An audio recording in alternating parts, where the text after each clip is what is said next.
In today's video, I'm going to teach you how to enable JavaScript on Adobe Acrobat. If you've ever opened a PDF with interactive fields, calculations, or buttons that didn't work as expected, chances are JavaScript is turned off. Enabling it allows PDFs to run built-in scripts for tasks like auto-calculating totals, validating form entries, and triggering helpful pop-ups. As a quick safety note, only enable JavaScript for PDFs you trust, since scripts can automate actions inside a document. Start by opening Adobe Acrobat on your computer. Any recent desktop version will work. Give it a second to load completely so the menus and preferences are accessible. Next, open the PDF you want to work with.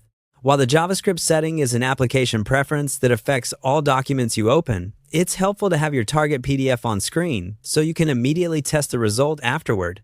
Now move to the top menu bar. On Windows, look for the Edit menu. On Mac OS, look for the application menu named Acrobat near the Apple logo. You're heading to the Preferences window, which is where Acrobat keeps its main settings.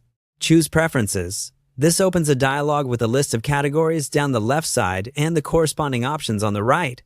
If the window looks busy, don't worry, you only need one section for this change. In the list of categories, find JavaScript. You might need to scroll to locate it. Select JavaScript to reveal options that control how scripts and PDFs run.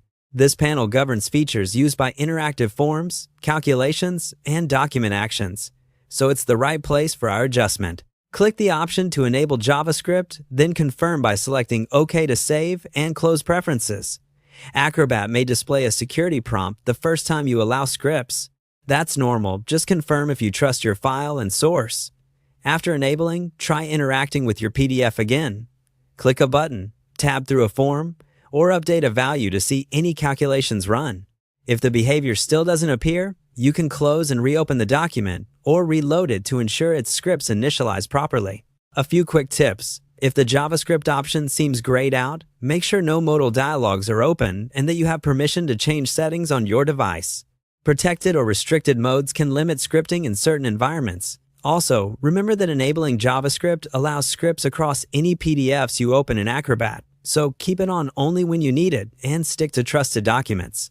That's it. JavaScript is now enabled in Adobe Acrobat, and your interactive PDFs should function as intended. Thanks for watching, and enjoy smoother, smarter PDF workflows.